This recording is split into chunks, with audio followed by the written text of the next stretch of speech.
Hey, welcome in, folks. This is Babbaginator, back in the long dark. Hope you've all had a good weekend.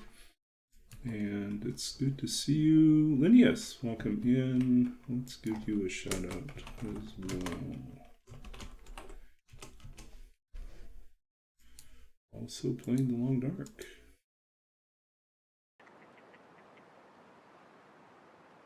Your clip is of you starting, so we don't know what you did. It's been a cool opening scene,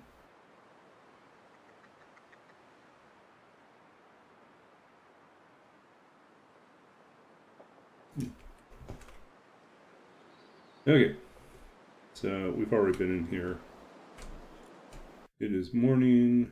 I think we had already... Let's see, what are we doing for food? Okay, we got good. Do we have enough torches? We got plenty of torches. I think our goal is just to run over to...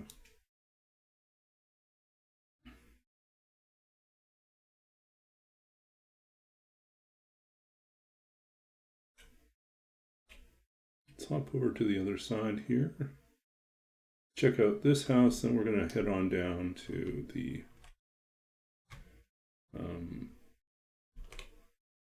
we're going to go to the Desolation Point. But yeah. Okay. Well, hold on a second. Sound is not coming through.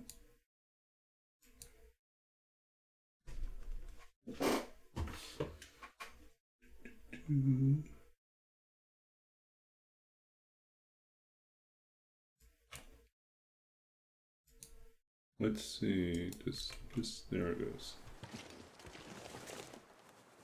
I wonder if I can drop any of this gear. Okay, now you can hear me crunching on the snow.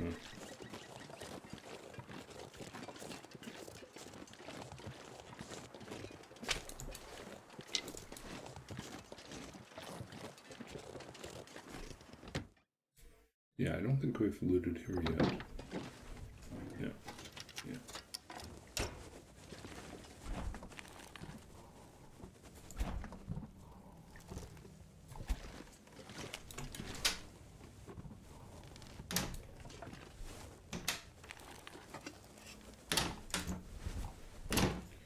No, it was a pretty good day. I think it was yesterday I got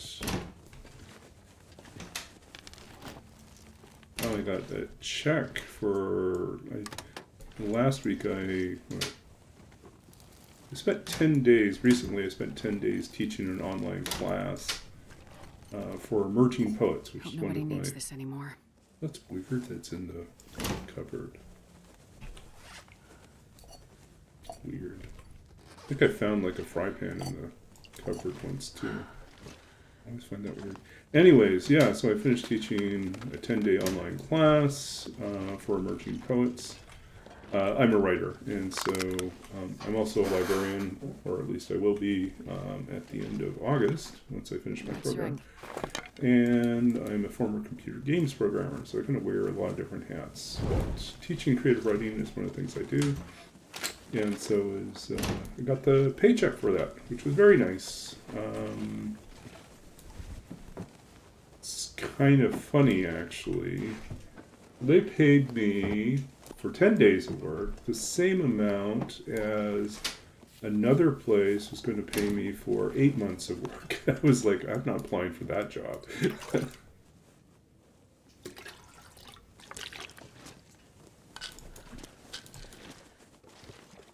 So, yeah, so 10 days, 3 hours each day, plus an additional hour and a half to 3 hours of consultation time per day. So it was a lot of work. So I was working pretty much anywhere between 4.5 and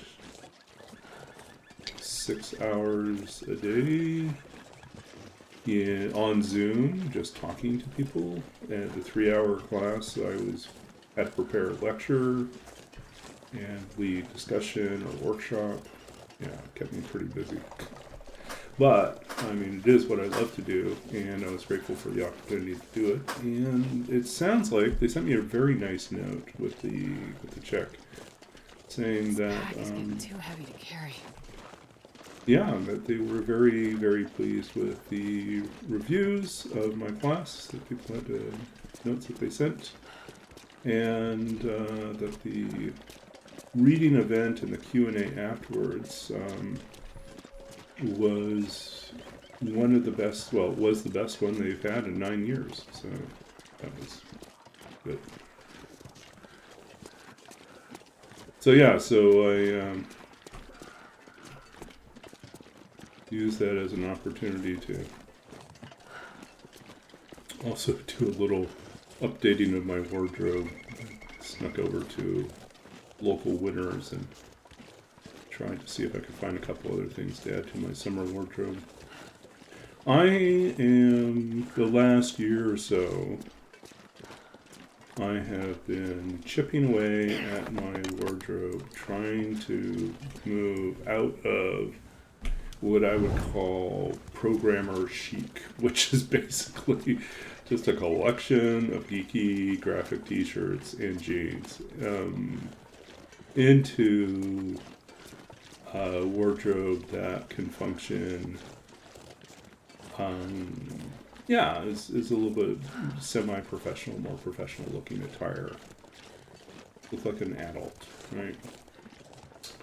And it's funny because I have I have a suit. I'm comfortable wearing suits, and I'm comfortable wearing graphic tees and jeans, but I had for a long time nothing in between, and it's pretty limiting, you know.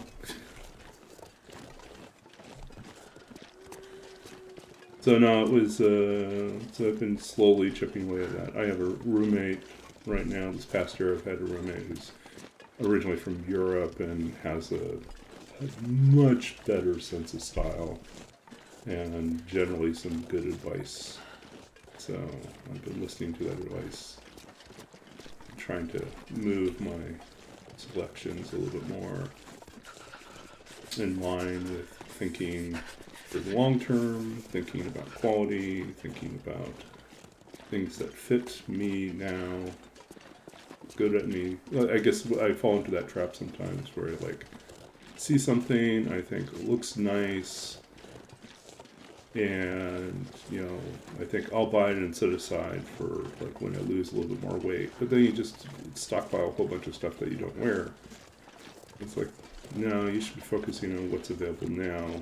And even if the selection's limited, just hold out until you find the things that you really want to wear. And don't just buy because there's something that, if it were just a half size closer to your size, it would be perfect. Then the other thing is trying to get into the habit of, this is a little bit more work.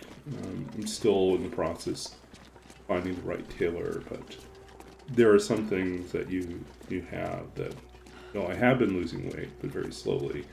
Some things you can rescue, some quality pieces you can rescue for a little bit longer if you just pay to have them tailored.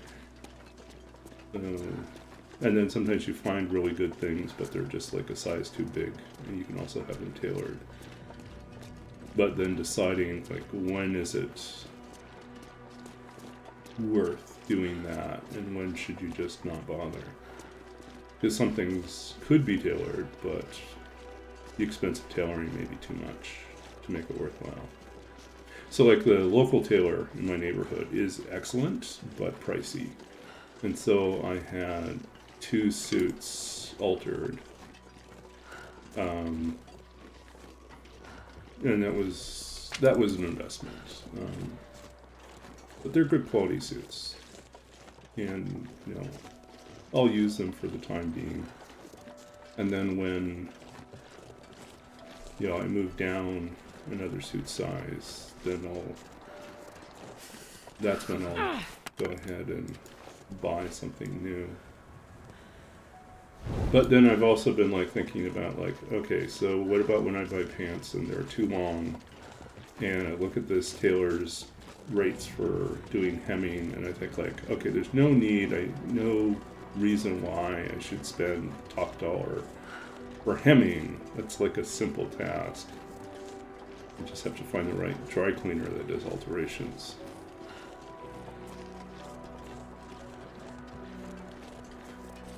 Yeah. Anyways. So I'm thinking about that. Yeah, because I did pick up a pair of pants a few weeks back, and it was like, they're just a little long on me.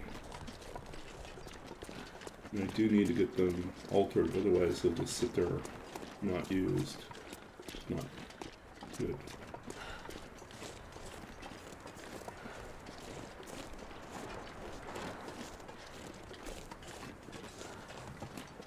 I can't feel my feet.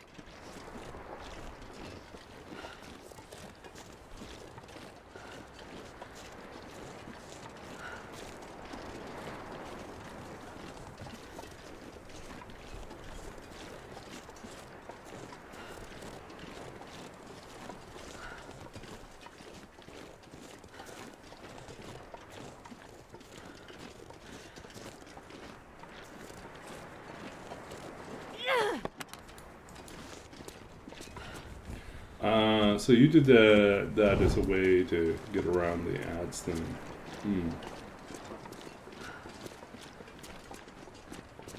Yeah, I just run like 3 minutes before I start my stream. I have like a 3-minute Oh, so cold. countdown, which basically is because I'm always getting to do things right before stream, and so run around, get water, use the restroom.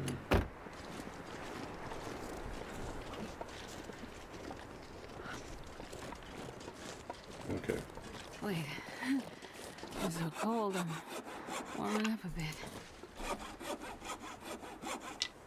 Well, I think this is one of those times we're going to get both birch and maple.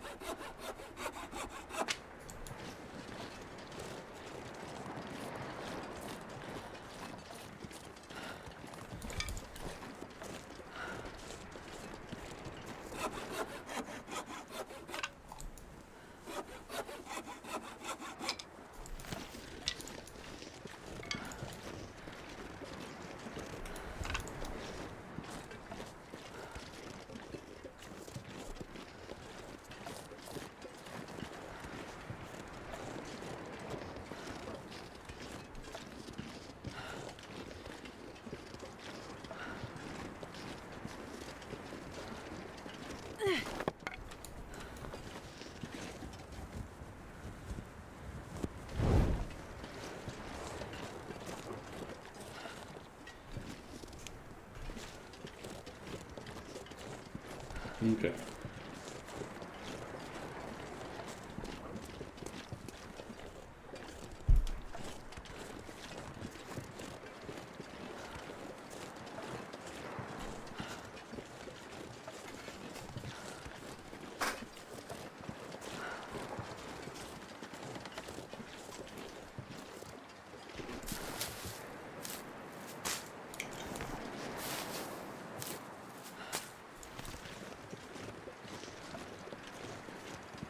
So I spent the morning trying to track down an error, some sort of problem in our. I guess we're still getting people to this a little bit longer. So I have a project that I'm supposed to be helping with the setup on for work, at the university, in which I basically provide support for faculty and graduate students that do digital research. So either they're working with digital tools or research methods. Oftentimes the support I'm providing is like Python support, writing code and bridges and connecting tools, or doing data mining, writing data mining algorithms for them. Scripts, things like that. And anyways, what happened is current project is something more. Eventually will be an AI project, but right now it's just needing to set up a database, a Docker container of code, and basically connect things together so that they're available through, a web server. We're doing this on AWS. And I have tried to follow all the directions I could, then recruited like someone with a lot more experience than me who was supposed to help troubleshoot this. And after several meetings, we are both equally confused as to why it's not working. It's like, we've done everything we're supposed to do. It just doesn't work. Anything right about now. So, yeah. So I'm worried. I'm going to wait and see if he has any new insights tomorrow, because I sent him a little bit more information or some more screenshots of some of the things he had asked about. And if you can't figure it out, we may have to go to like a workaround.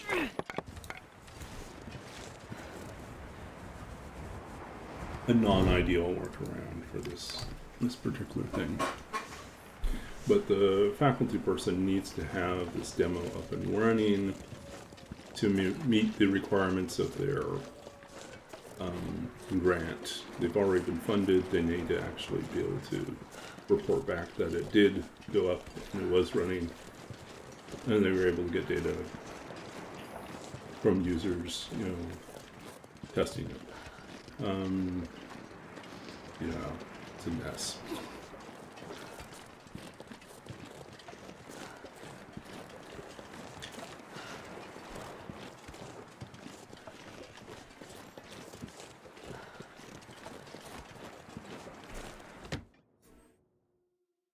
I'm not going to be able to carry this load for much longer.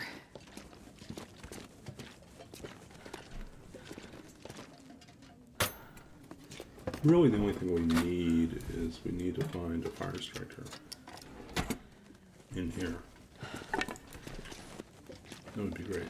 I guess we could also use better clothing, but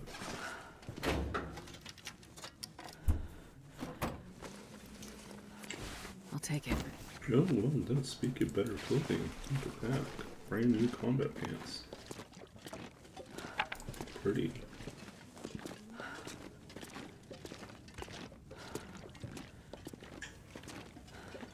Yeah.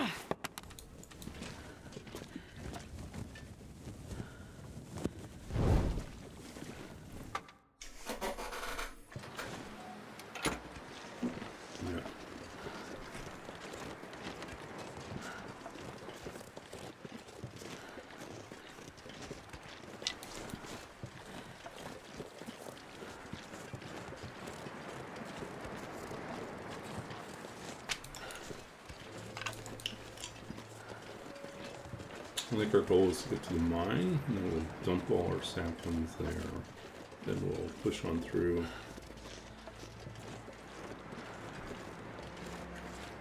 This And pack get is to getting too Desolation heavy to Point. carry. We don't really need to loot this place. Although if there is a deer carcass and we can get some guts, we'll take the guts and put them down.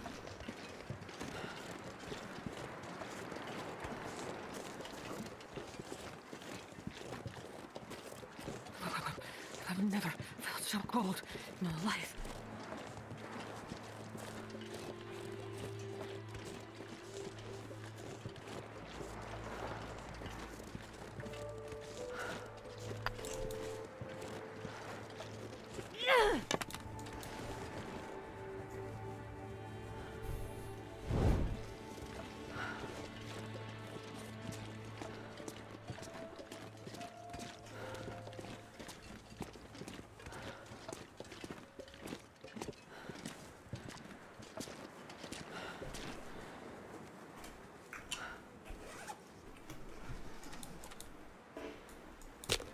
horse.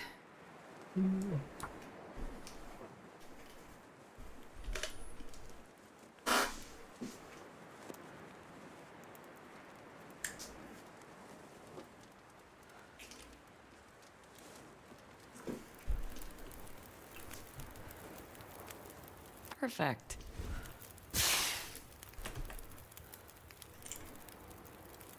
Okay. Well, as well use this opportunity to.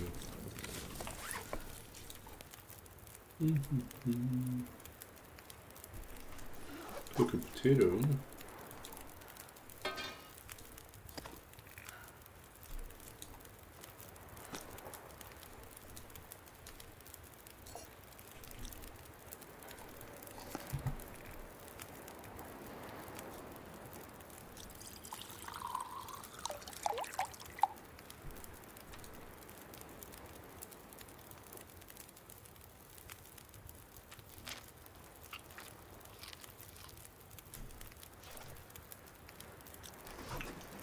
I'm going to try to keep our well fed as best we can.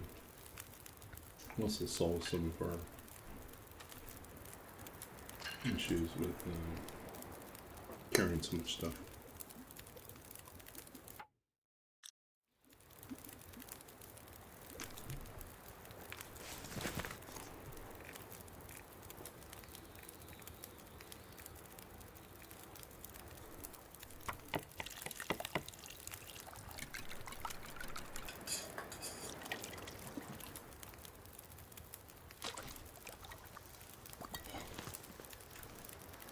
Okay, be back in a second. I'm going to quickly check on something, refill some water.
Okay, we're back.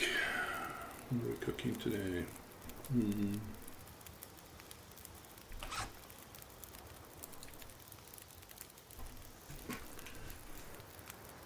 Mm-hmm.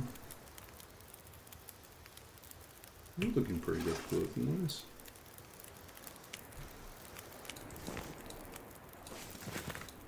I can barely walk with this much gear.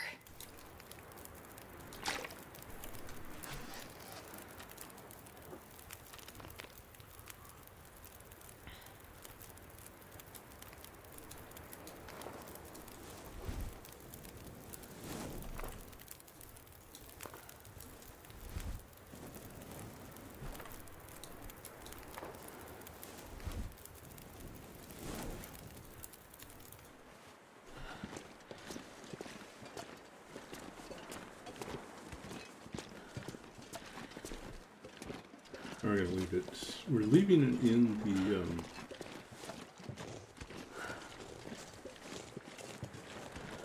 the mine, just because the mine also has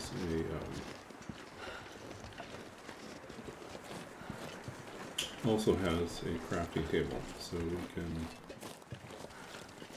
use that workbench if we need to.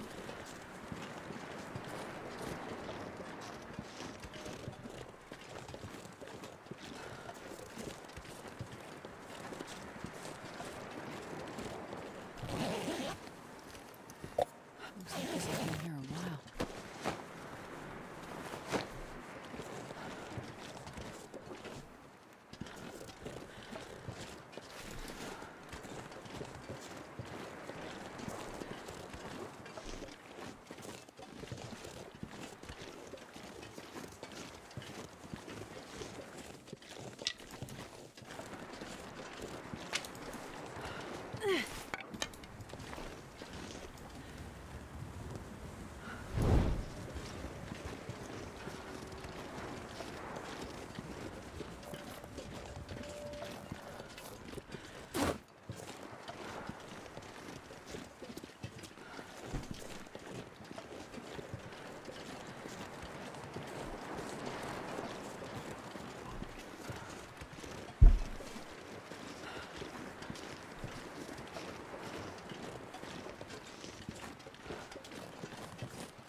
Okay.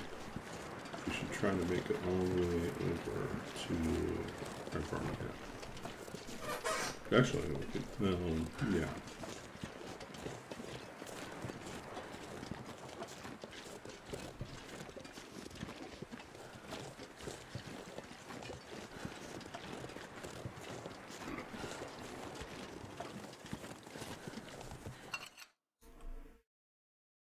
I'm not going to be able to carry this load for much longer.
think I hear my roommate home. Pop out. Feels like a busy night even at home. Oh. I'll be back in a quick second. I have to check on something.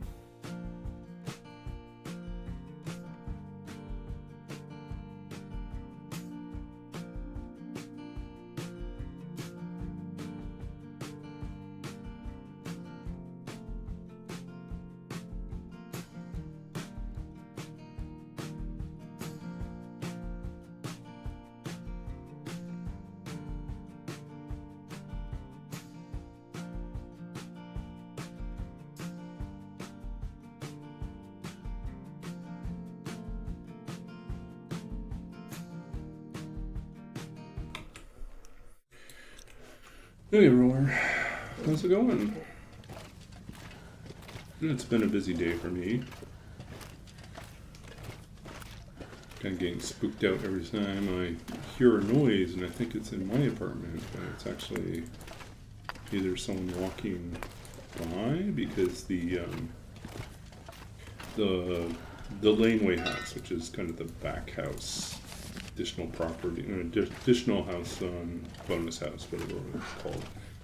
Here in Vancouver, they call them laneway houses, but basically they're additional houses on the property, and our landlord, over the summer, tends to rent them out as Airbnb, and so we're always having foot traffic.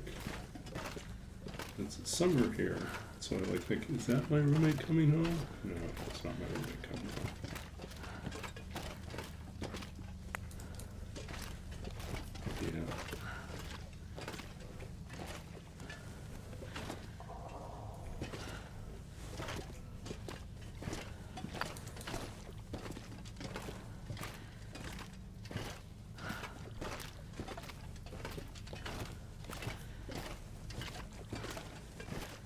Oh, the haunted Travoy.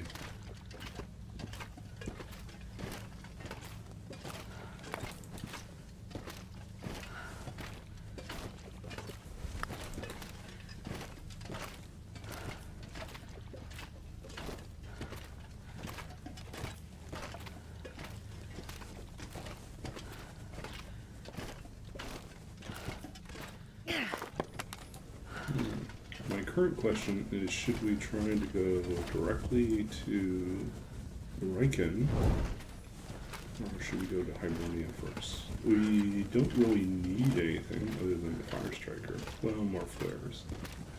If we go to the Riken first, then when we make a stop at Hibernia, we'll already have the key that lets us into the lockbox, so that might be a wiser decision.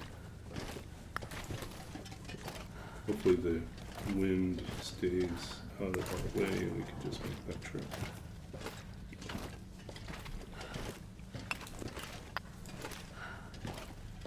Oh, I entered a new redeem.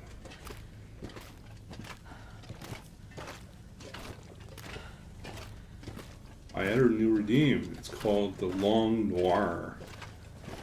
I discovered that the Maltese Falcon, the text for the Maltese Falcon is now in public domain. So I can do a reading from the Maltese Falcon.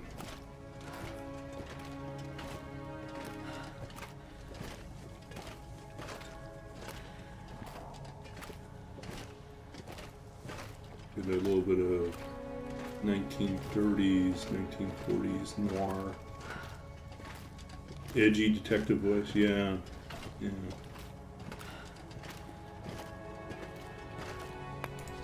Let's see how that goes, right?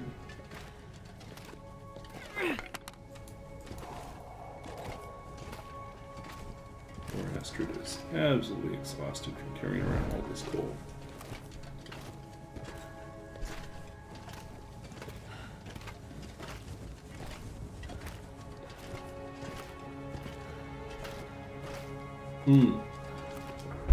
Maybe.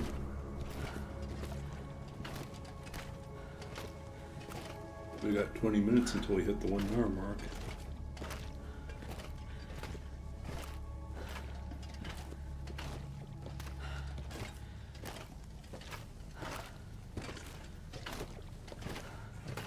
tomorrow I gotta buckle down, and I really need to finish off this job application to get it sent in.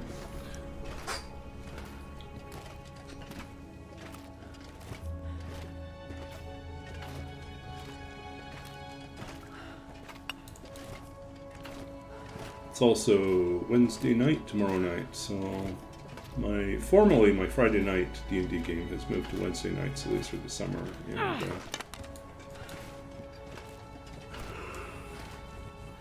so I have to do a little bit of prep for that, but it's kind of a short adventure I've run many times This stuff before. will come in handy. So I have a pretty, I mean, it always plays out differently than anticipated, but yeah, no plan survives first contact with the adventurers, right? This pack is getting too heavy to carry. Okay. So let's see here. Let's see. Potato. Drink. Okay, so 59. We do not need 59. I'm gonna drop. We'll do 25. Still gonna be heavy, but at least we'll.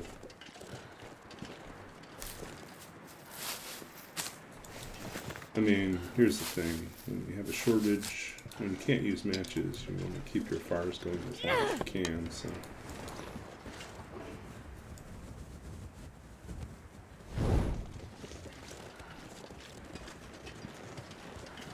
Western Cthulhu story.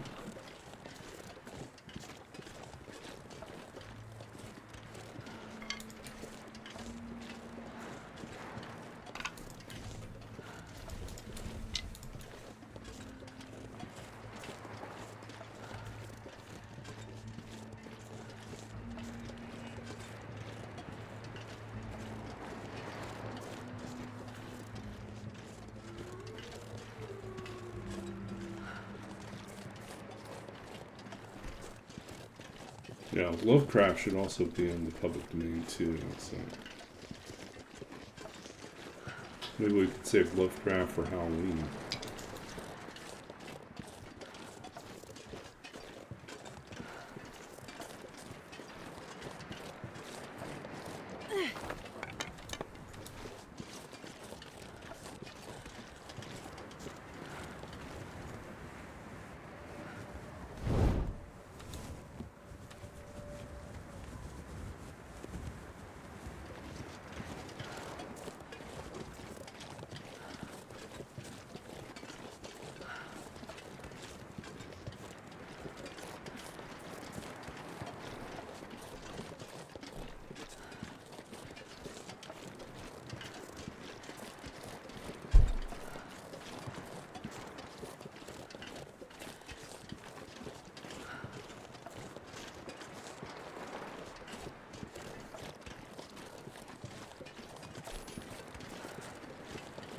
Went for a haircut yesterday. Switched to a new barber, or new hair salon, basically. The one that's in my neighborhood. And was pleasantly surprised. I thought, for $5 more, I don't have to cross the city anymore. I don't have to go to the other place I used to go to. And I feel like they understand my hair a little bit better than the last guy. The last guy was good, but kind of felt like sometimes some of his choices I didn't really understand why he was making.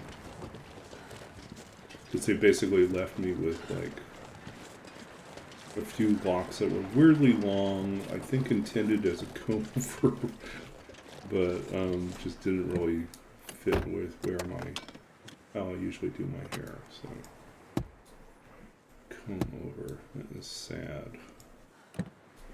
There is a small patch on the top of my head, which is not bald. But the hair is not as plentiful as it used to be. Which is noticeable to the hairdresser, but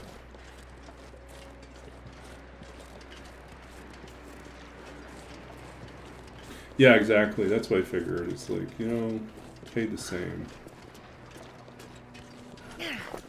I mean, so far I've beaten the odds, beaten the genetics on my hair. You know, they say you usually should look at your mother's father, your maternal grandfather, as an example of what your hair will be like.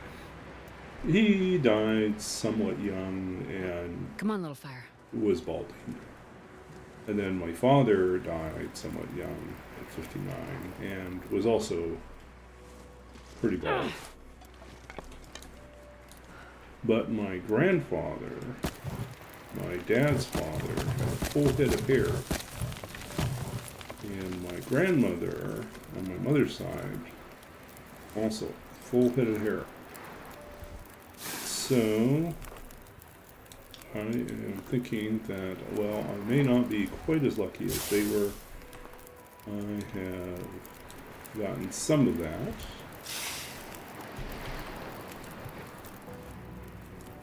I'm able to keep most of my hair. I do not want to design on the top of my head, nor do I want it to be marked as a helicopter landing pad, or a crop circle, or any of the other fun things that someone might do. Put a long dark axe on it. Yeah, that would be really inspiring. Great conversation starter.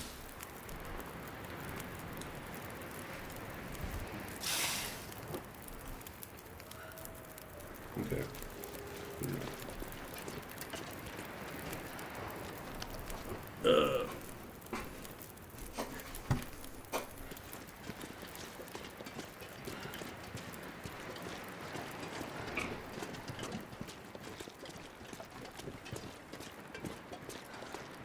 Oh, we forgot to drop the, oh, we'll put them in here then. I was going to say we forgot to take the saplings with us, or leave the saplings behind.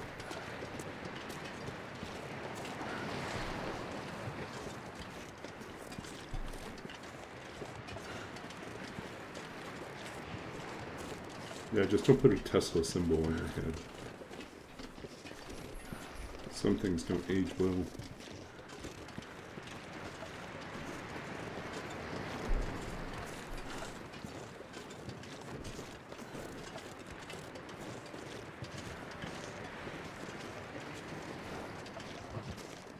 My roommate got a package today, and I'm pretty certain it's the picnic blanket they ordered.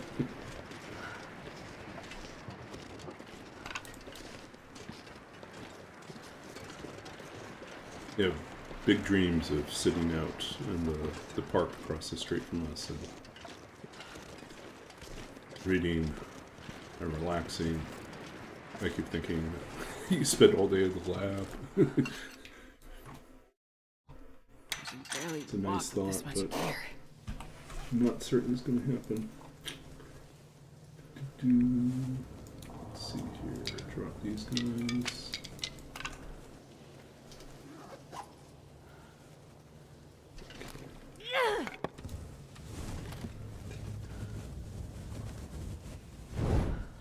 Okay.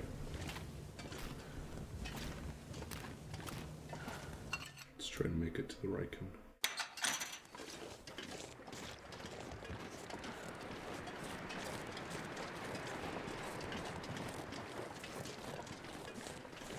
Right now, it looks like we might be able to do it. If the snow is kind of meandering, it doesn't look like it's turned into a storm yet.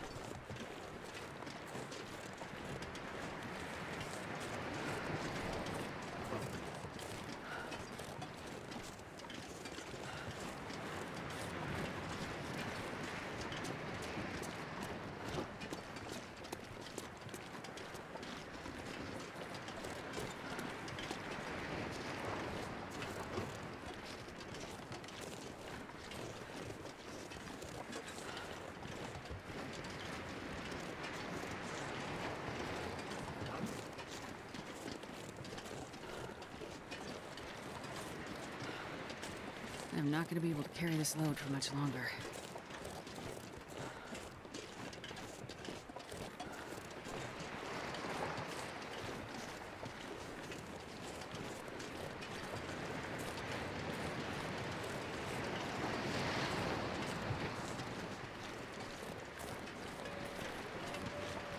Remember a short comedy movie before YouTube was a thing.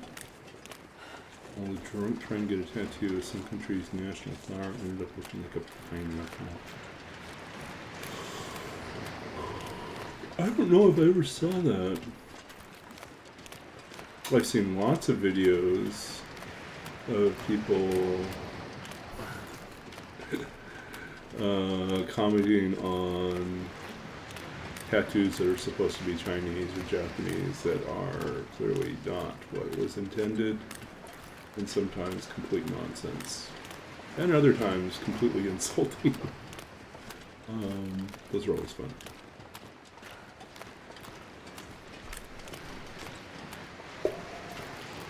Ooh.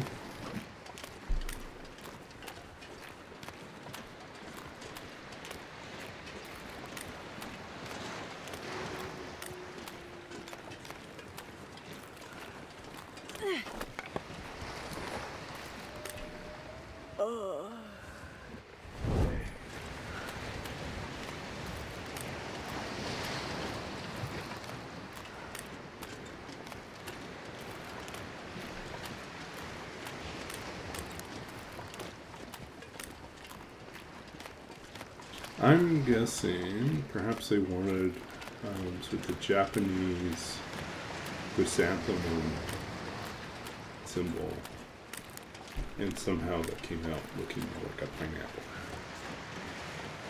That would be my guess. That seems like a good candidate for being messed up. You don't make the leaves perfectly balanced. It starts looking kind of weird.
I think I have a problem here. I don't think I'm going to have enough metal.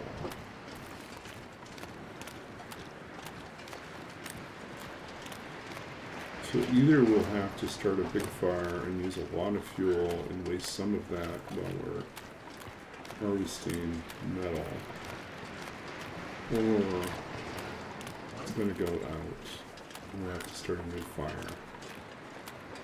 Which makes me feel like maybe we dump all our coal here in current supplies, and then go get the flares at Hibernia. Then we'll have some more flexibility. We can go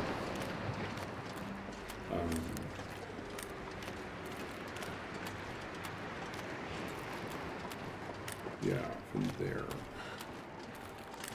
Yeah, the flares, then we'll have multiple flares with which we can start fires.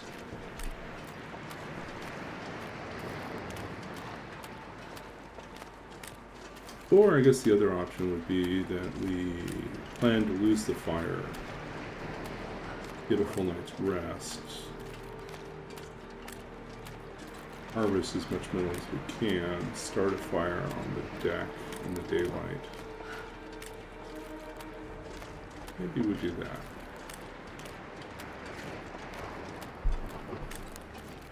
We'll see how many pieces of metal you can find.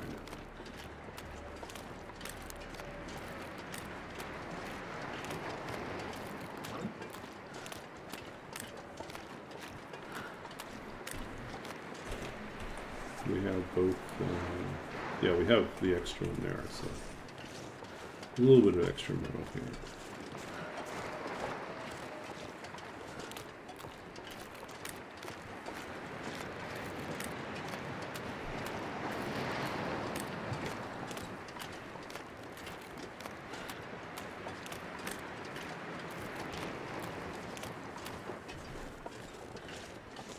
Yep, and metal scrap out here. This pack is getting too heavy to carry. No cloth over here.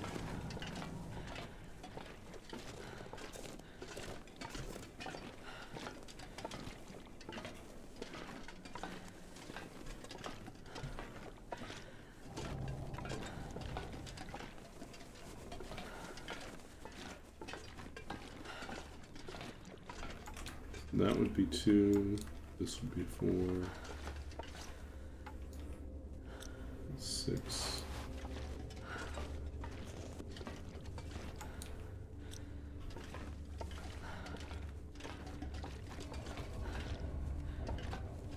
Yeah, if we want to spend enough time here, we could definitely get up to them. This will come in handy.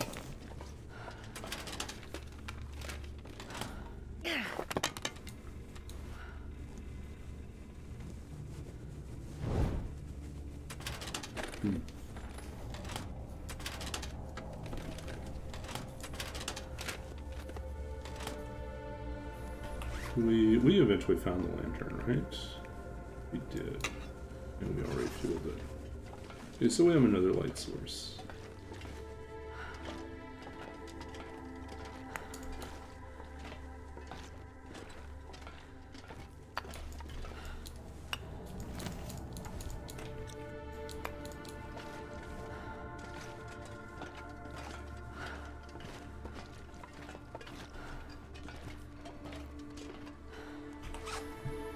Okay, let's drop this one down. Actually, I'm probably going to keep this for breaking up wood. We can drop this down for now.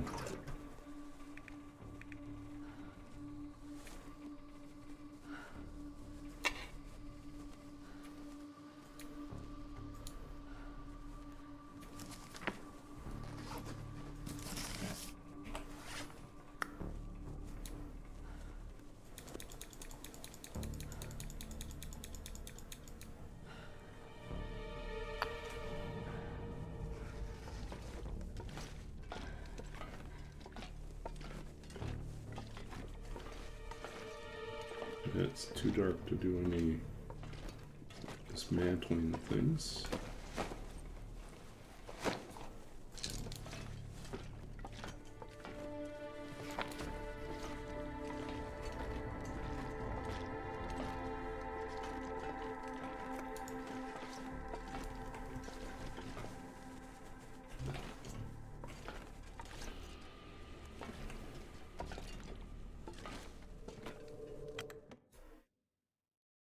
This pack is getting kind of heavy.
Oh, we're out of pancakes.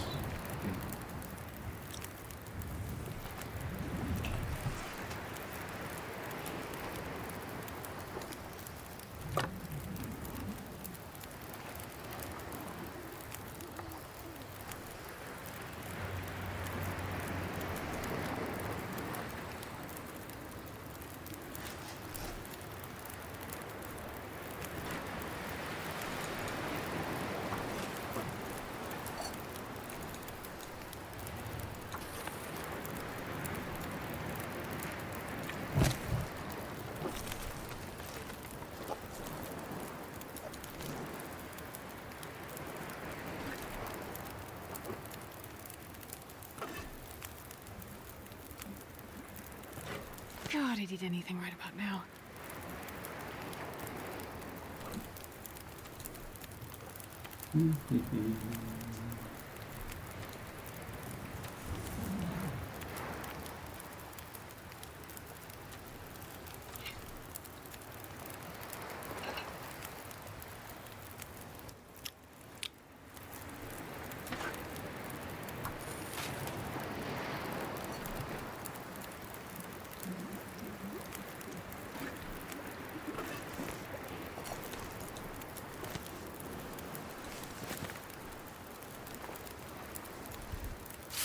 I can barely walk with this much gear.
Storm. 3 hours. Okay, so our biggest problem is I'm not going to be able calories. to carry this load for much longer.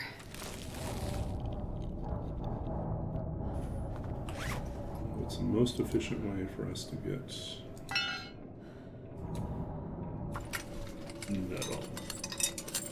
Bed friends 3 hours, but it's a lot of work.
Okay, so let's see where we're at with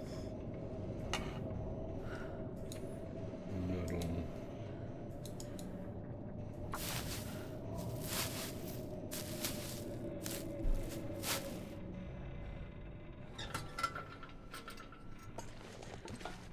Should we go over This to the pack island, is see if getting too there's heavy to carry. deer carcass we can harvest?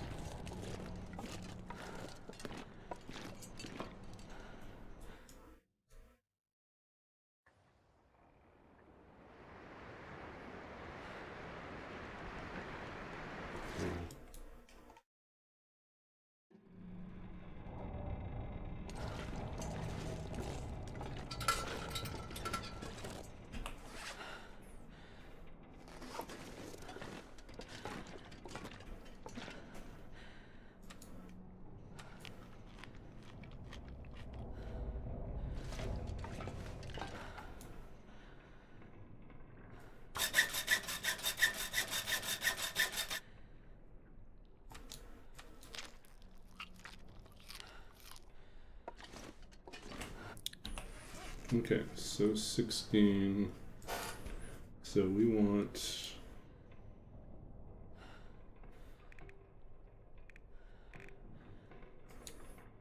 It's 5, 8. That leaves us with 8 pieces. 8 pieces gets us how many?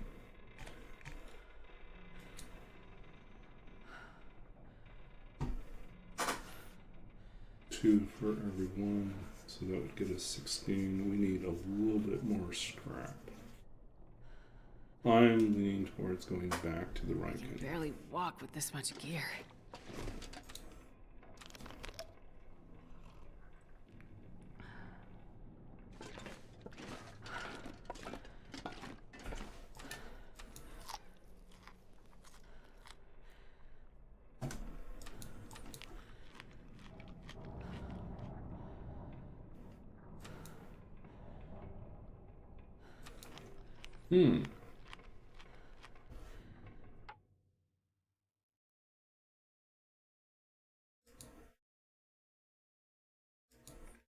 Wonder where it is.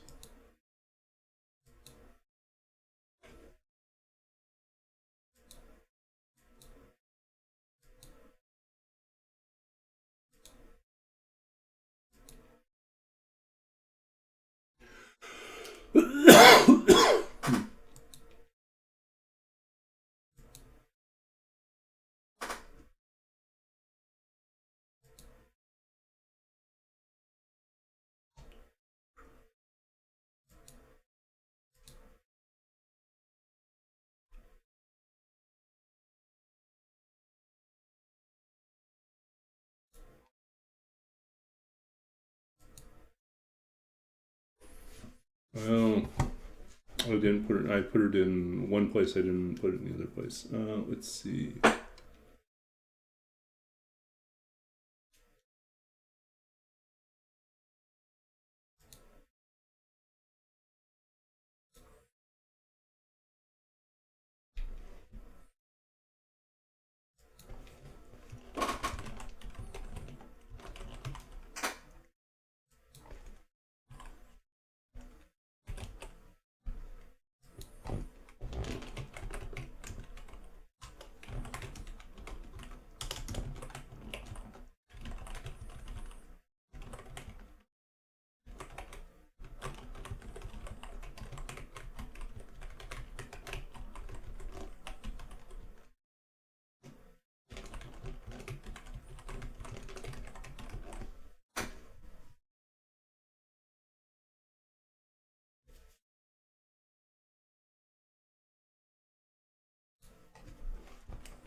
Okay, hold on a second. Let me get it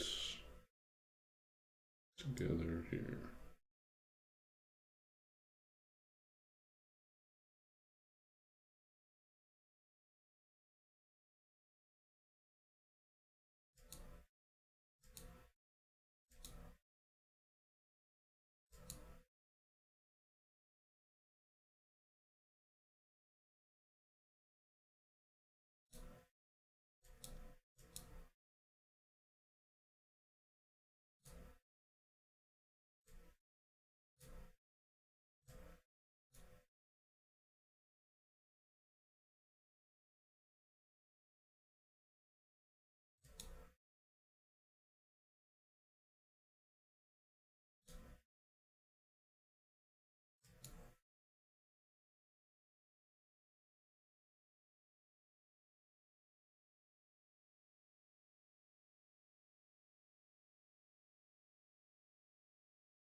Okay, let's try this.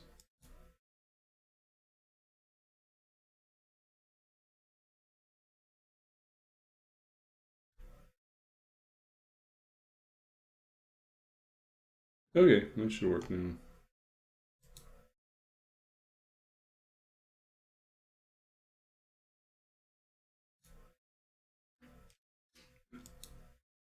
Okay, there's a long noir. Yeah, that should be.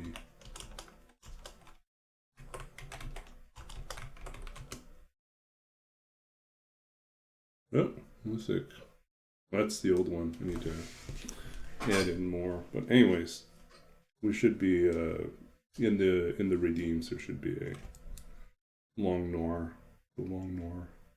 The long noir. There we go. Okay, so we're gonna read from the long noir. Dun dun dun. Okay, so as requested.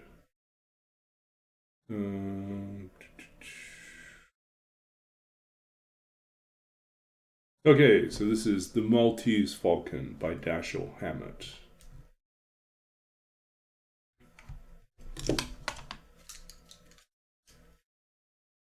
Chapter 1. Spade and Archer. Samuel Spade's jaw was long and bony, his chin a jutting V under the more flexible V of his mouth. His nostrils curved back to make another, smaller V. His yellow-gray eyes were horizontal. The V motif was picked up again by thickish brows rising outward from twin creases above a hooked nose, and his pale brown hair grew down from high, flat temples and a point on his forehead. He looked rather pleasantly, like a blonde Satan. He said to Effie Perrin, "Yes, sweetheart?" She was a lanky, sunburned girl whose tan dress of thin woolen stuff clung to her with an effect of dampness. Her eyes were brown and playful in a shiny, boyish face. She finished shutting the door behind her, leaned against it, and said, "There's a girl wants to see you. Her name's Wenderly." "Customer?" "I guess so. You'll want to see her anyway. She's a knockout." "Shoo her in, darling," said Spade. "Shoo her in." Effie Perrin opened the door again, falling it back into the outer office, standing with a hand on the knob while saying, "Will you come in, Miss Wonderly?" A voice said, "Thank you," so softly that only the purest articulation made the words intelligible, and a young woman came through the doorway. She advanced slowly, with tentative steps, looking at Spade with cobalt-blue eyes that were both shy and probing. She was tall and pliantly slender, without angularity anywhere. Her body was erect and high-breasted, her legs long, her hands and feet narrow. She wore 2 shades of blue that had been selected because of her eyes. The hair curling from under her blue hat was darkly red, her full lips more brightly red. White teeth glistened in the crescent her timid smile made. Spade rose, bowing and indicating, with a thick, just-fingered hand, to the oaken armchair beside his desk. He was quite 6 feet tall. The steep, rounded slope of his shoulders made his body seem almost conical, no broader than it was thick, and kept his freshly pressed gray coat from fitting very well.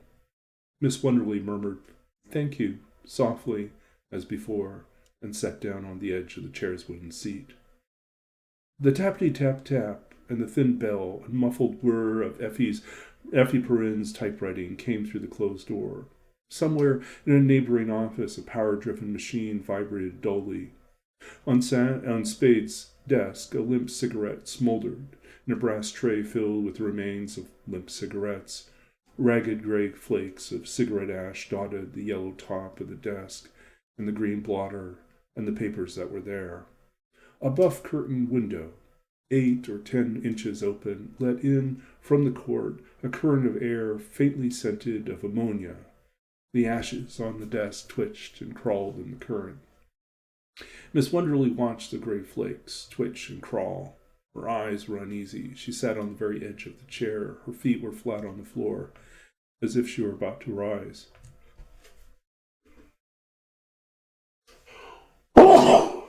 Sorry. Her hands in dark gloves clasped a flat, dark handbag in her lap.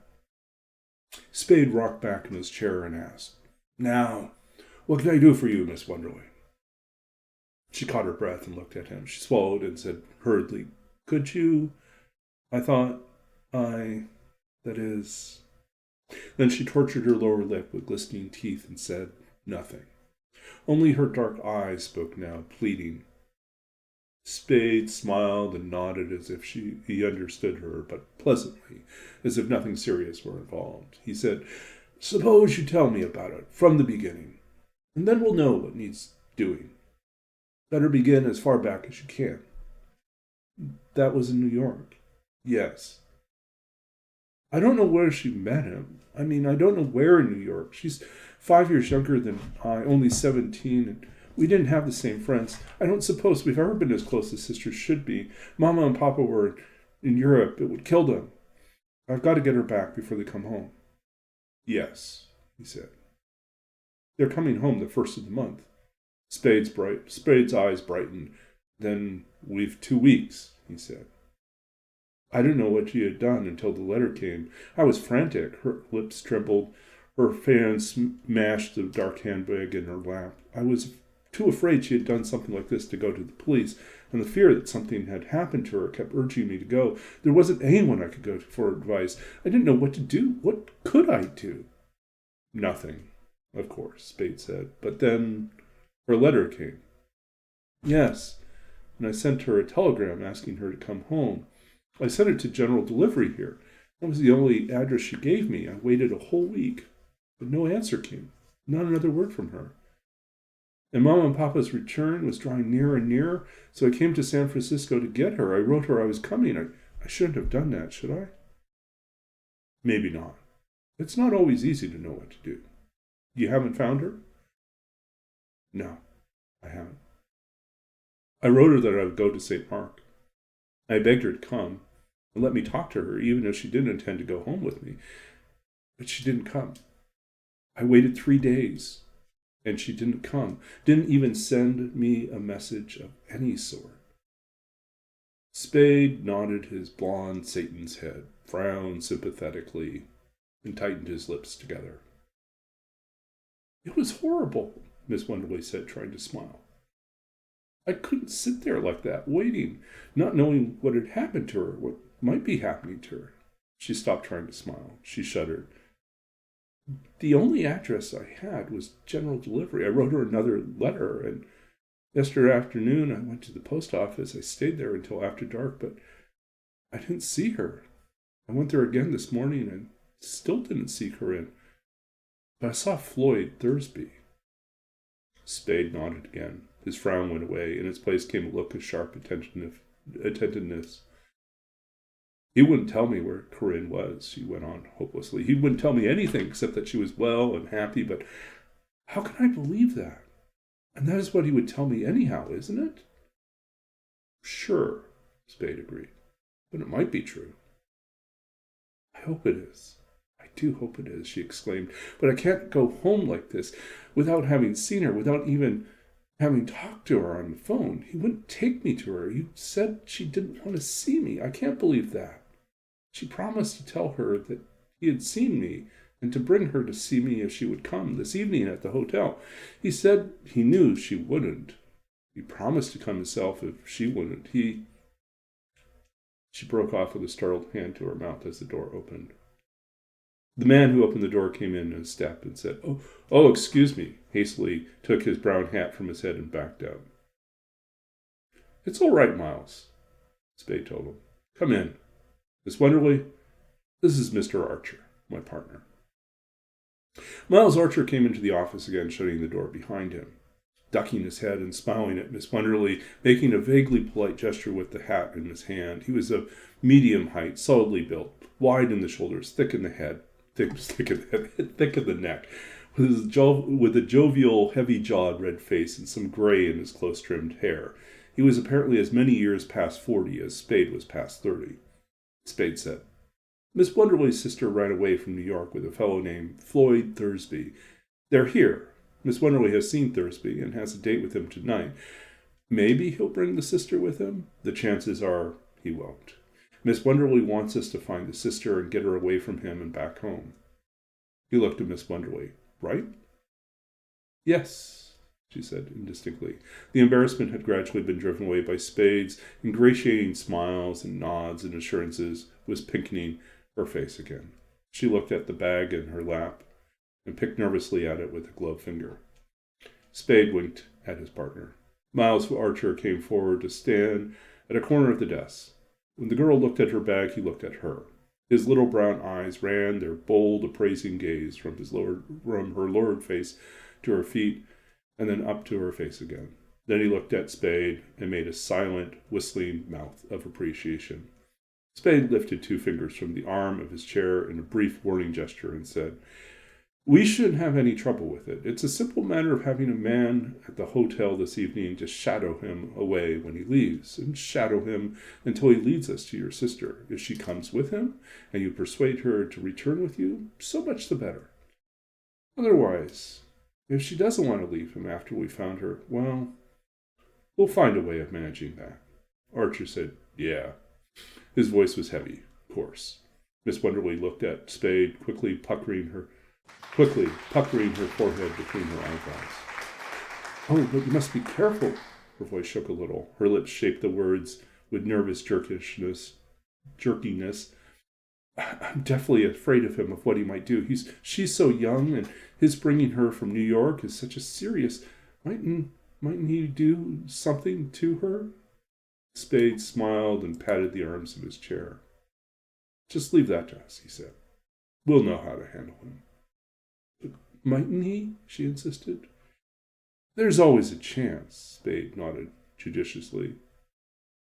"But you can trust us to take care of that." "I do trust you," she said earnestly, "but I want you to know that he's a dangerous man. I honestly don't think he'll stop at anything. I don't think he'll hesitate to kill Corinne if he thought it would save him. Mightn't he do that?" You didn't threaten him, did you?" "I told him all I wanted was to get her home before Mama and Papa came, so they'd never know what she'd done. I promised him I'd never say a word about it if he helped me, but he didn't. Papa would surely see that he was punished. I don't suppose he believed me altogether." "Can he cover up by marrying her?" Archer said. The girl blushed and replied in a confused voice, "He has a wife and 3 children in England. Corinne wrote me that to explain why she had gone off with him." "They usually do," Spade said, "though not always in England." He leaned forward to reach for a pencil and pad of paper. "What does he look like?" "Oh, he's 35 years old, perhaps, as tall as you, and either naturally dark or quite sunburned. His hair is dark, too, and he has thick eyebrows. He talks in a rather loud, blustery way and has a nervous, irritable manner. It gives the impression of being violence." Spade, scribbling on the pad, asked without looking up, "What color eyes?" "They're blue-gray and watery, though not in a weak way, and oh yes, he has a marked cleft in his chin. Thin, medium, heavy build. Quite athletic. He's broad-shouldered and carries himself erect, has what could be called a decidedly military carriage. He was wearing a light gray suit and a gray hat when I saw him this morning." "What does he do for a living?" Spade asked as he laid down his pencil. "I don't know," she said. "I haven't the faintest idea." "What time is he coming to see you?" "After 8 o'clock." "All right, Miss Wonderly. We'll have a man there. It'll help if Mr. Spade, could either you or Mr. Archer," she made an appealing gesture with both hands, "could either of you look after it personally? I don't mean that the man you send wouldn't be capable, but oh, I'm so afraid of what might happen to Corinne. I'm afraid of him. Could you... I expect to be charged more, of course." She opened her handbag with nervous fingers and put $200 bills on Spade's desk. "Would that be enough?" "Yeah," Archer said, "and I'll look after it myself." Miss Wonderly stood up, impulsively holding out a hand to him. Thank you," she exclaimed, and then gave Spade her hand, repeating, "Thank you." "Not at all," Spade said over it. "Glad to. It'll help some, if you either meet Thursby downstairs or let yourself be seen in the lobby with him at some time."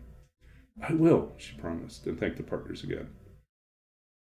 "And don't look for me," Archer cautioned her. I'll see you all right. There you go. First few pages of the Maltese Falcon.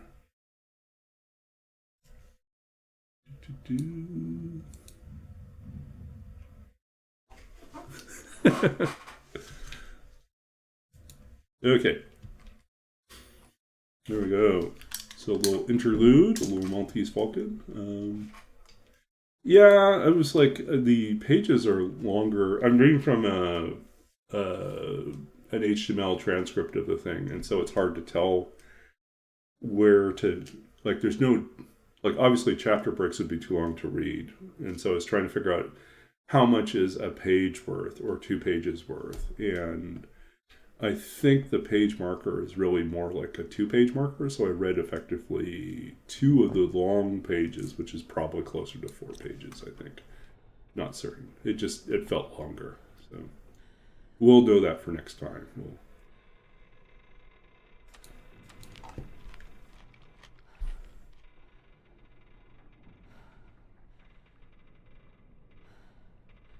Okay, let's see.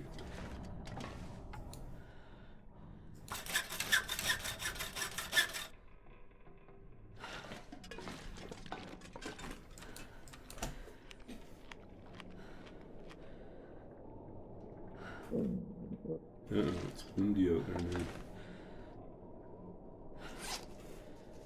20. So we know that 8 makes the tools. That leaves us with 12. 12 is 24. This is good.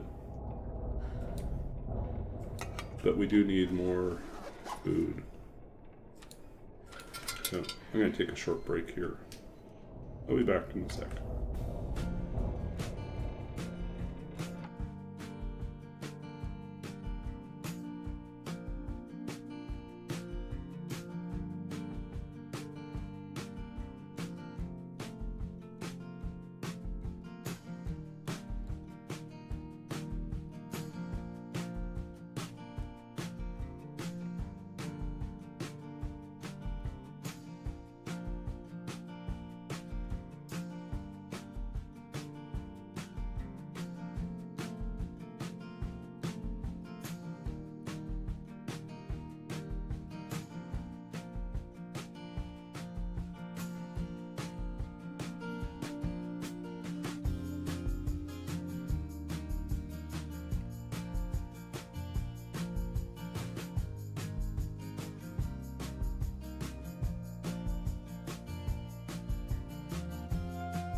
Okay, back again.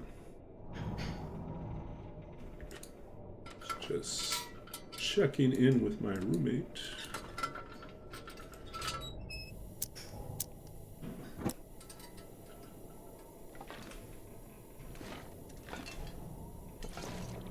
Okay. It does not sound pleasant out there, does it?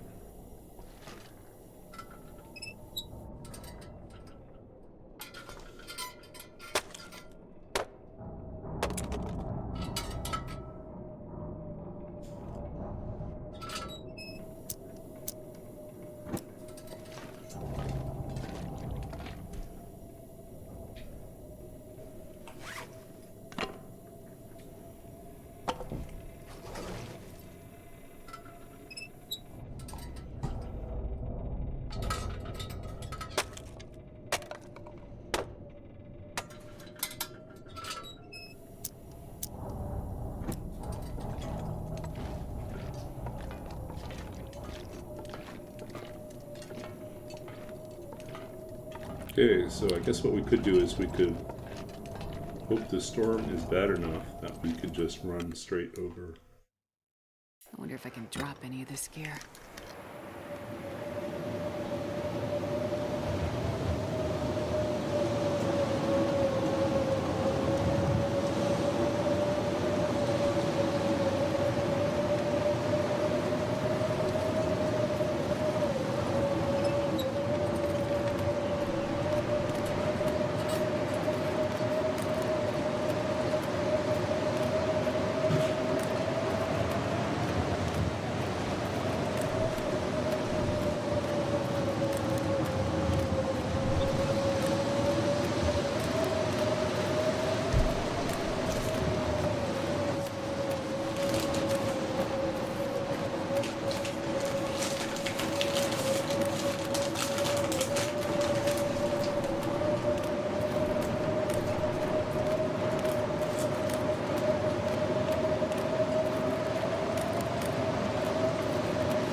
There we go. God, you're freezing.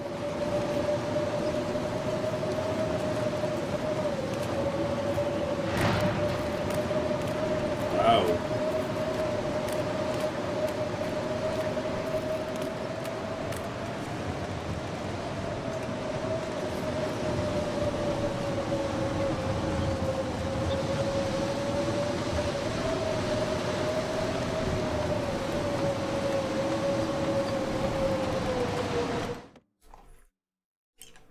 I'm not sure I can carry much more.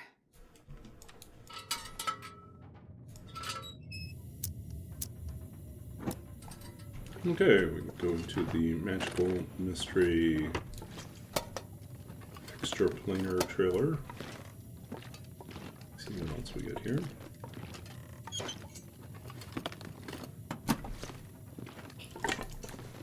I think I can use this. We don't need that.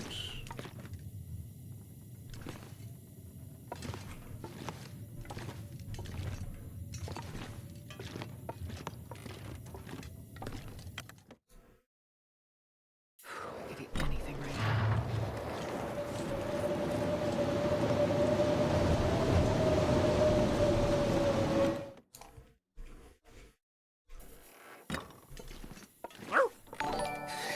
It's too cold.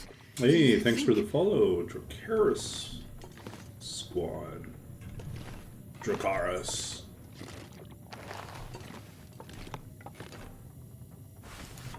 Ooh, we've got a parka. Okay, finally we can switch out to something else. Yeah, thanks for the follow. Welcome back. Let's see, Dracaris.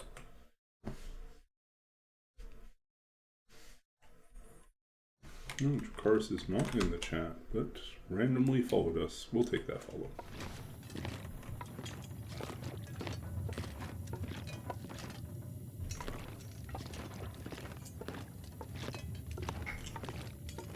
Man, this pack is getting kind of heavy.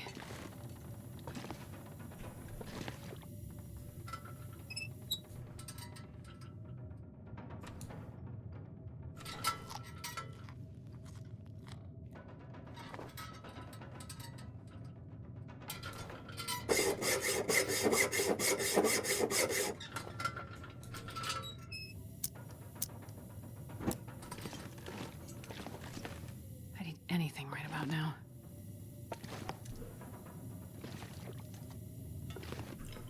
I mean, Dracarys sounds like a Game of Thrones reference, right?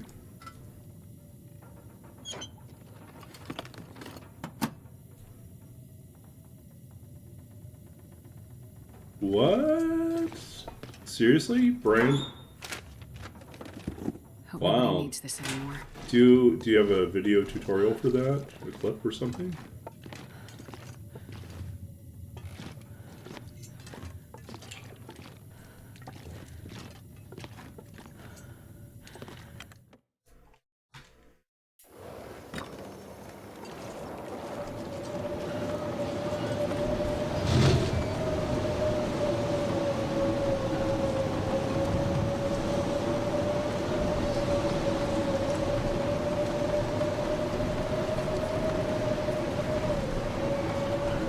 Oh no, too sick to talk. I'm not gonna be able to carry this load for much longer.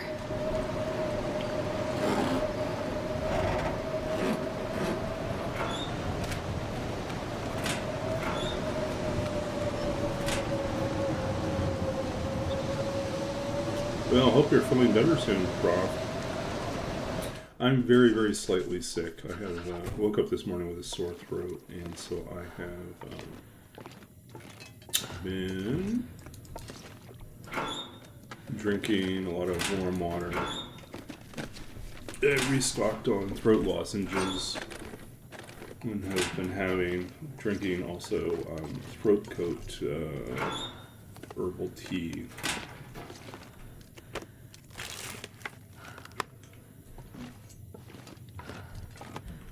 But I mean, there's no other symptoms. It's just like no matches for us. We just have to leave them in place.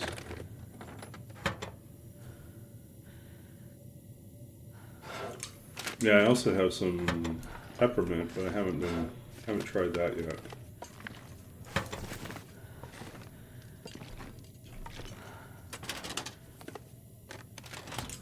But yeah, throat coat's great. I'll take it. No.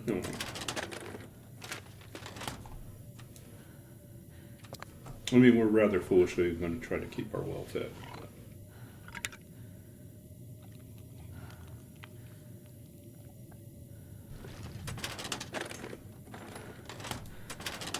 We still have to do a Pack is big getting too forge. heavy to carry.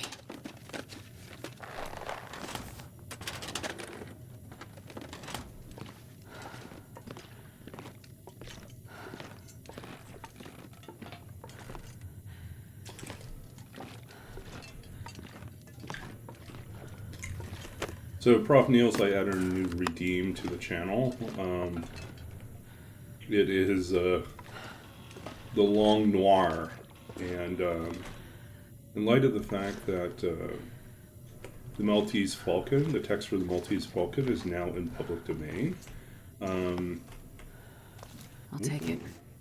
I'll never see a flare shell, but I'll take it. Yeah, it's now in the public domain. I am now offering short readings of the Maltese Falcon. So we read a few pages in.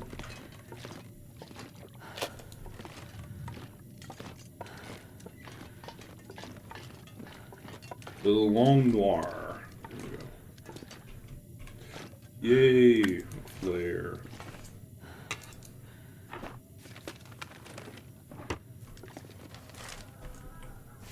Oh, which reminds me, we probably should go outside and grab the other flares as well. Yeah, I read and then I realized it was going longer than I planned. I probably should have set a timer on it.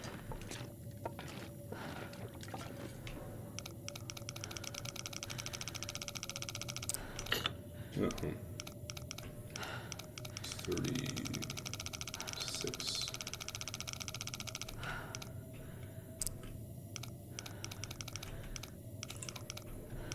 It was also unrehearsed. I have not read the Maltese Falcon out loud before, so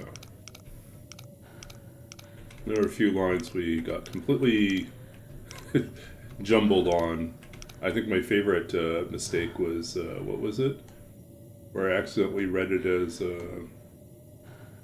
thicken the head instead of thicken.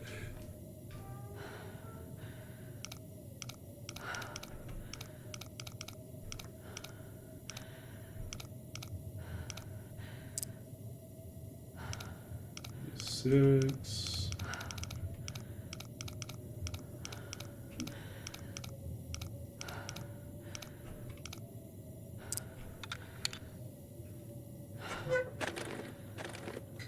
Well, this stuff will come in handy. More cloth. We probably don't need it. What we really want is just to collect more food.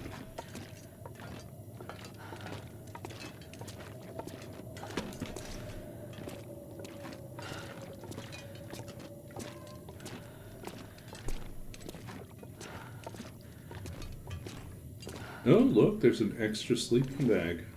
We already have one. We don't need a second one, but it's good to know.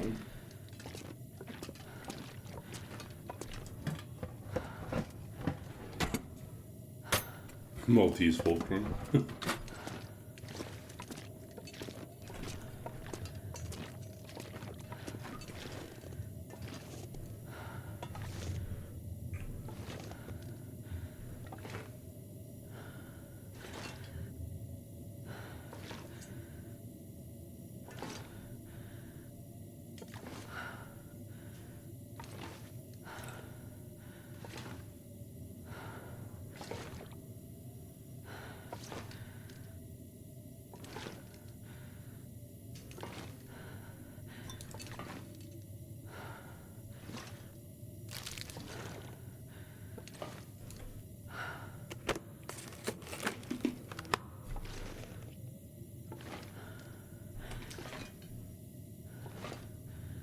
What? Where's our other food?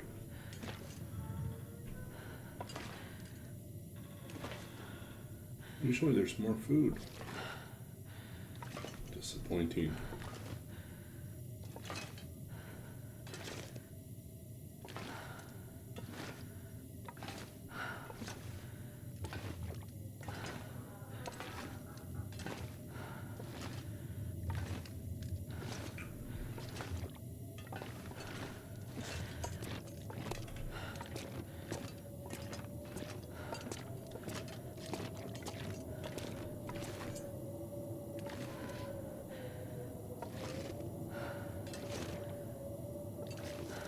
I need to find food.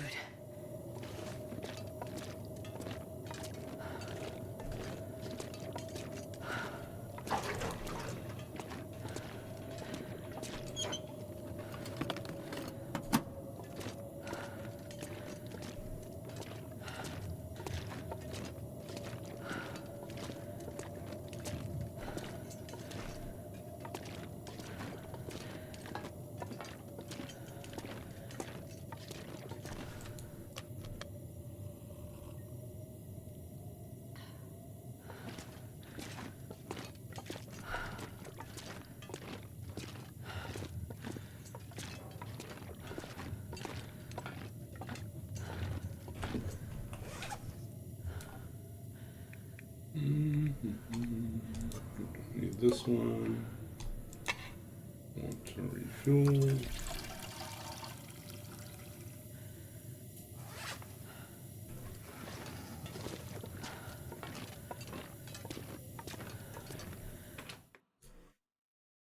I can barely walk with this much gear.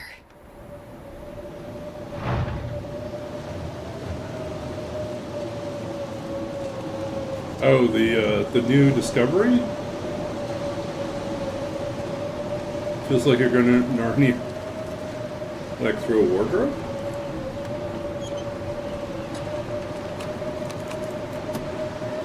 Alright, we are so set now.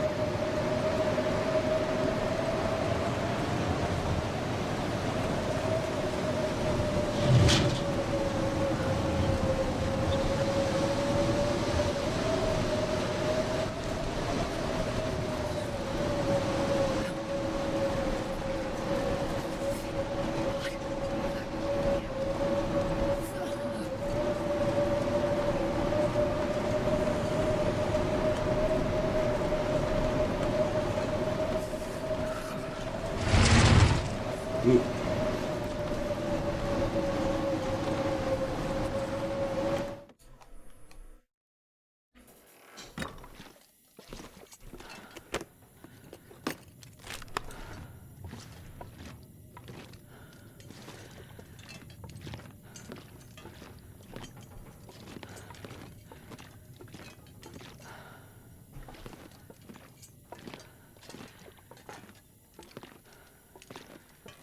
I'm not gonna be able to carry this load for much longer.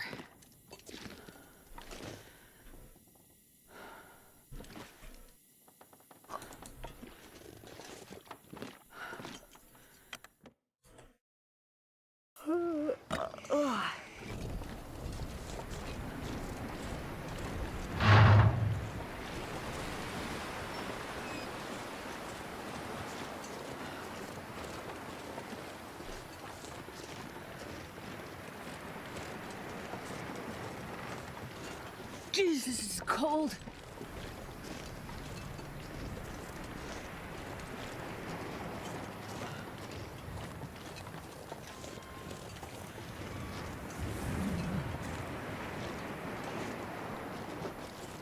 Okay.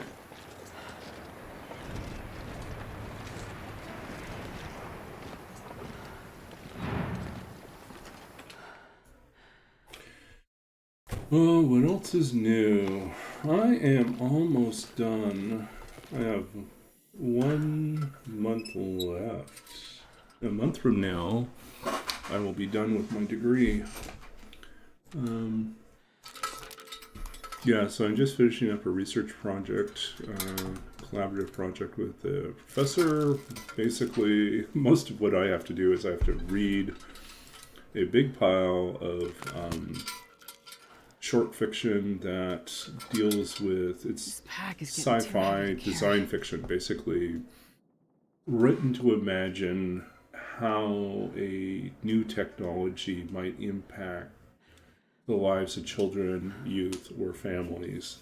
So often in sort of a sci-fi setting, and so the professor wants me to read all these stories that were produced by students in several over the course of several years, and I have to go through and I have to identify the types of themes and keywords that show up, and then from there we'll kind of extrapolate and decide on a set of meta tags for them all, and then he'll be able to kind of categorize them, look for patterns across different years as they reflect to, demographics, like where are the students from, because these were international classes. And it was during the pandemic, so like from the beginning of the pandemic through to like the later stages, how did different technologies, were of interest, or different themes were of interest. So yeah, so that's kind of what we're working on. It is not an IF. There's some of the students tackled, did write in Twine or created their own games, which was pretty like amazing, but difficult to analyze.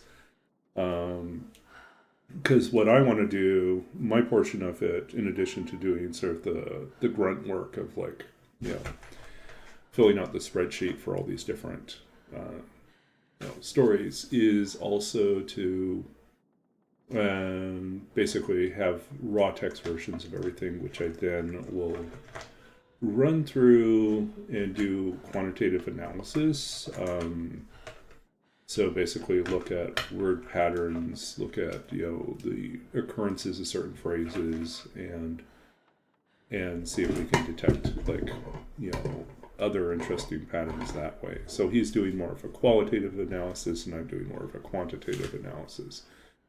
So that's what we've got left to do. And then I'm working on a job application for a position that's in my neighborhood, which is kind of nice. It's a librarian role, but it's not an academic position. It is with a community center, a particular community's community center library, which serves a,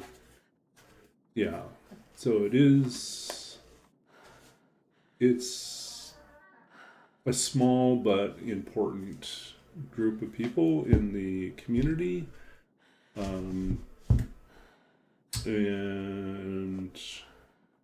they value their library. They want the community center and the library to be a sponsor, like in charge of developing. So the librarian role would be not just a librarian role, but it's also to develop and run arts and literary programming. So reading series and poetry events, and also working with young writers and working with experienced writers. So these are all things I can do. This would be very good for me. The only downside, the hours are kind of nice. It's only a Monday to Thursday position, and only 30 hours a week, but it's still counted as full time. But the downside is the pay is, there's an upper cap on the pay because they're not a big institution, so they don't have deep pockets to pay for, significant. They can't pay me what I probably should be paid. So it's a temporary role, I think, is how I look at it, sort of a transition role. So it gives me sort of a steady income, but leaves me open to spend my weekends doing other types of work. Yeah, the pay cap is the problem. So like they cap at 32 an hour. And for Vancouver, that's just, that's below. It's basically a salary that would only make sense for a retired person or someone fresh out of university with minimal expenses. And for me, I'm the latter case. I have minimal expenses. I have a very good rent situation. I also have the likelihood, although nothing set in stone, of a academic library role of some sort, or at least a university affiliated role of some sort in the future, whenever they can get approvals. So, but I think having someplace to work from August through to, let's say, May or June would buy the university enough time to formally figure out how to do a hiring process for me. Yeah, Vancouver. So so I think, like, pay wise, before taxes, it's only 48,000, and it's not, for Vancouver, that's nothing. But it is a title. It would let me work as a librarian. It would let me gain valuable experience in a bunch of different administrative and programming development related tasks. It would also give me a lot of good connections in the community. So I think, like, my friend is their previous librarian, and he's the one that recommended that I apply. And he said the same thing. He said, like, it was a great position. It's just the pay, so if the pay were better, he would stay. And they even raised the pay $2 after he left, but it's still not enough,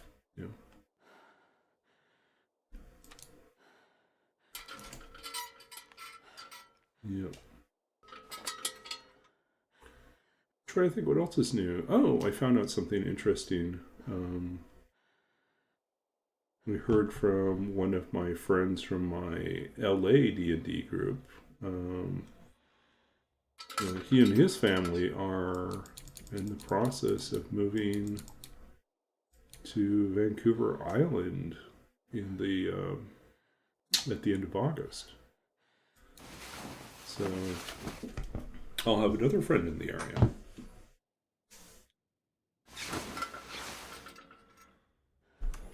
Yeah, in terms of commute, the job is great. I could walk there. It's like literally in my neighborhood, probably about maybe a 15-minute walk.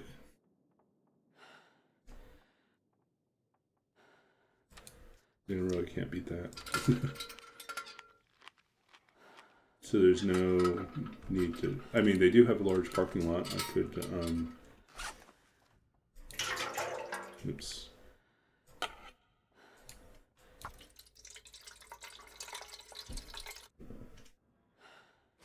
If I'm lazy, I could always drive, but I think I've been trying to get as much exercise as I can. Okay, folks. Let's see what can be done.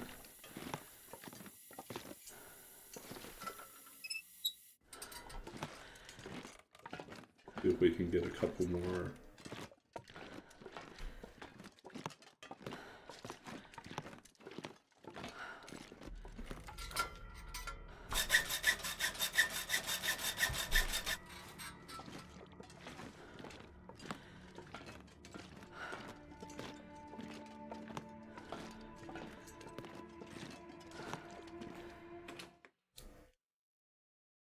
Barely walk with this much gear.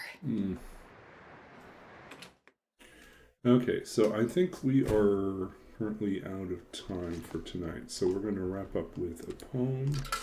Then we'll go raid someone. But the good news is we're all set to go to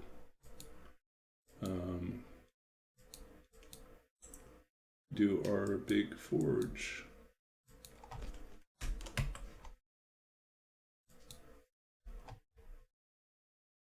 Okay, we've got 17 days.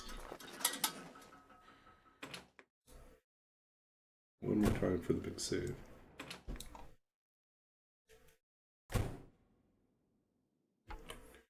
Okay, so we're going to read something before we go.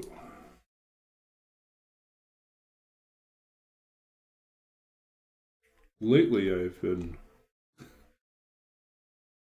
feeling like I really need to get on top of sending things out so I can have some new poems to read after. I don't know. We'll put something from the archives. We'll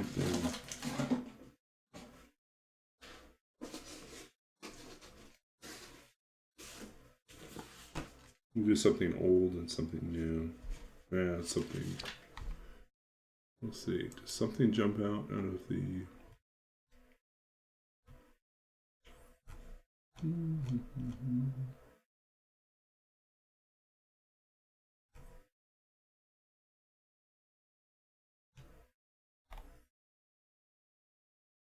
I really do want to finish. I have a poem sitting here in my pile that's like, I'd say about 80% done that I really just need to figure out how to fix and then send it out, which is called Sherlock Holmes Contemplates Flight. One of these days I'll sit down and finish this poem. But it's a poem that almost made it into my second book, into Babbage's Dream. But I had the idea for it, but I didn't write it till after the book was done. So let's see.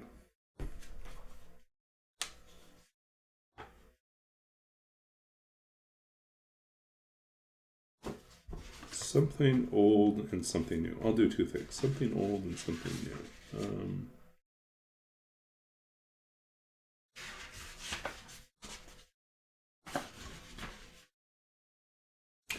You know, I should read that. This is the first poem, one of the very first poems I ever got published, and I didn't even know it got published. For years, I didn't realize the poem had gotten published. It was only later when I was doing research, trying to rebuild like a CV, a record of all my publications. And I realized when I was Googling that the poem had indeed gotten published, but the acceptance notice went out after I'd moved away.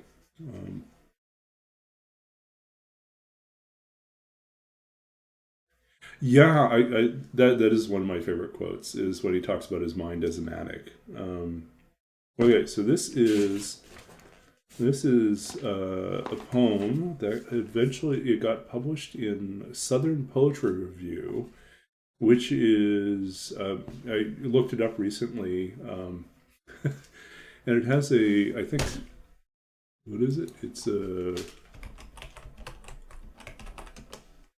So let me look this up.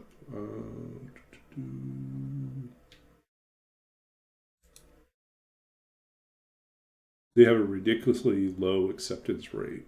And so that's why I find it really amusing that for years I didn't know that I had successfully published in a really, really difficult to publish in journal.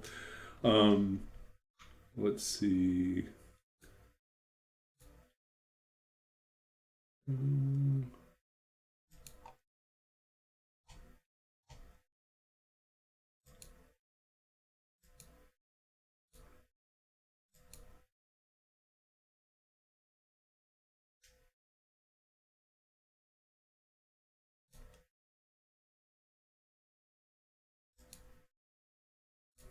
Yeah, looks like I'm gonna have to.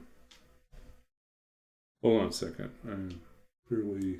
Anyways, the main point is that it's like a 0.5% acceptance rate, which is very, very slim. It means 1 in 200 submissions get accepted.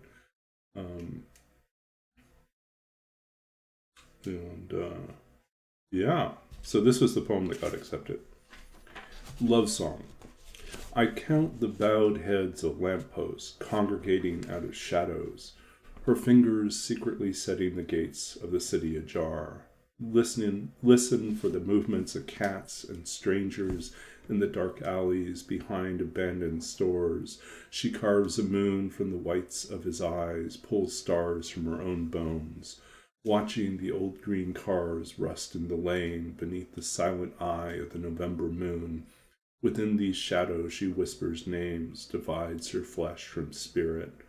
I pass darkened windows where women sleep, pressing their prayers to empty lips while they dream. She carves her wounds into valleys, cutting deep till rivers move, mountains rise. There's a strange stillness tonight, like the rising of a world from the mind of a child. She plants her limbs like trees, weaves his hair back into the soil. The opening of doors in the forbidden city. She forms wild horses from her hands, fills his ears with pearls to cast in the deepest seas. When time strikes its first note and begins, there is a woman in love, her fingers secretly setting the gates of the city ajar. Yeah, so it's kind of a poem in which there is a weaving back and forth between two different texts. There is like kind of this mystical text of, this woman in love, and then there's this other speaker who's kind of narrating the city, and a walking through the city thing.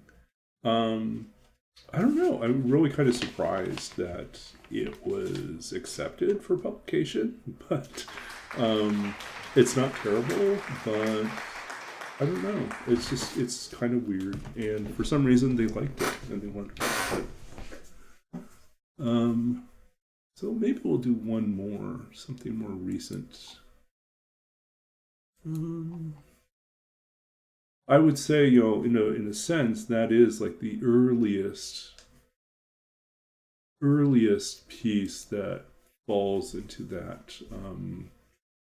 That could have been part of like the Letters to the Unknown Wife series.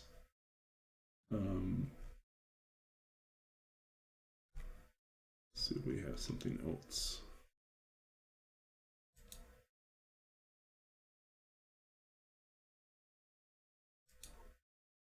Yeah, so we'll do something more recent.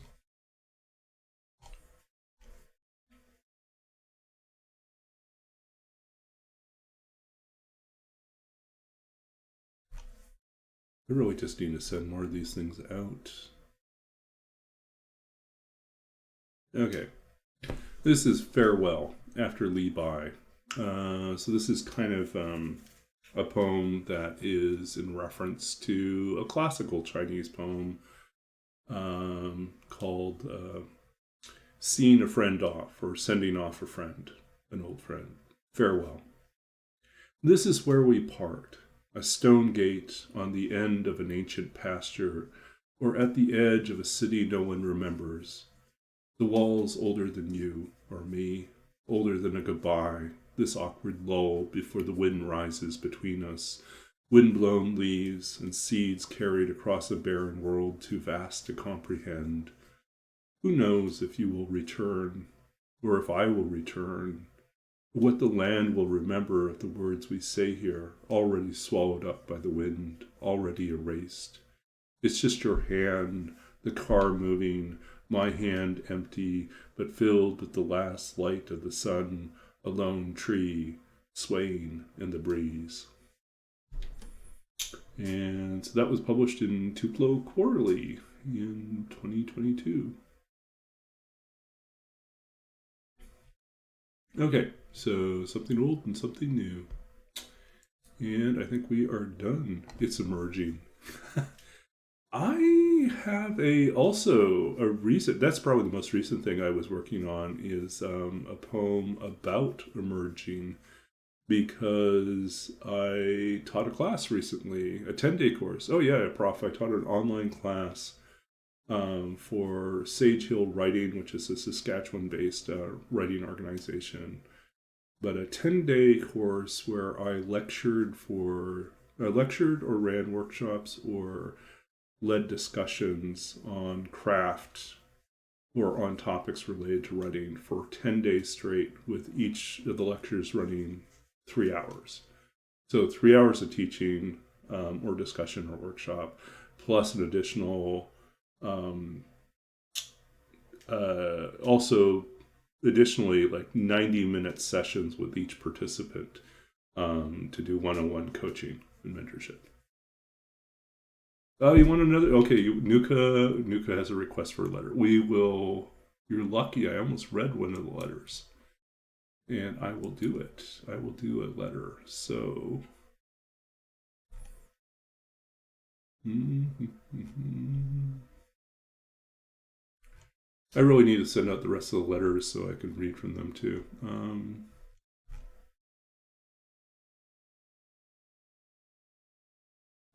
Okay, this is letter 50. Someone, I tell you, will remember us, if only by what remains in these letters grown gray with dust, sunk into the shadow and depths of boxes, shelves, and drawers. These lines I meant to give you, if I had but a place or a name to lay down beside my words, if longing were enough, the shape of a heart, or what it leaves, the curve of rain over an arm out of a window, the sound of trains in the yard, and the fog outside the city, where the hills rise into darkness. What I glimpse through the streaked windshield of my car in the last blows of a storm, before night opens wide, like a sudden view of white flowers in a dark field. Someone will remember us, the woman filling her glass in the river, the man watching the horse drown in the waves. Okay, letter 50. You know, I have like enough poems in this series that haven't been published that I should really be sending them out again to see if I can find someone that wants to take them. And then I would have, like, I think that would be another 1, 2, 3, 4. Could be 4 more poems I could read from in this series. And then there's some other ones that aren't currently in the series that probably could be, there are remnants of older poems that could be reworked and probably fall into this series as well. So, yeah, I think there's probably enough to do a short chapbook of some sort. Oh.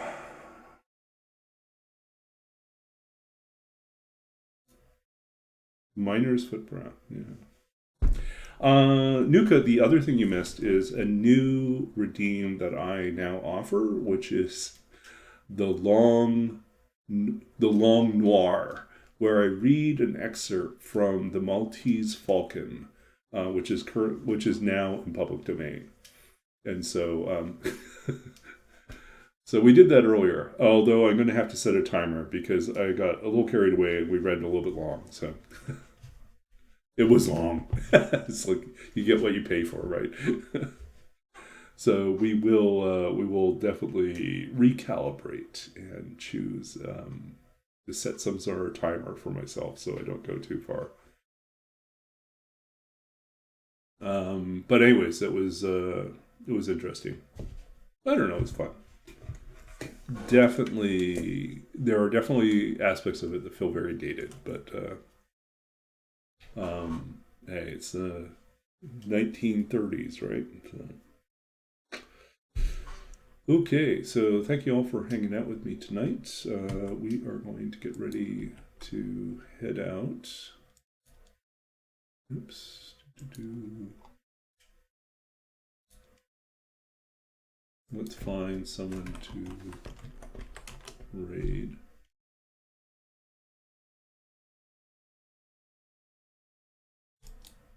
Okay, services. AV. Let's pop in and visit AV. So, acidic virus, if you're not familiar, is a really fun streamer to watch.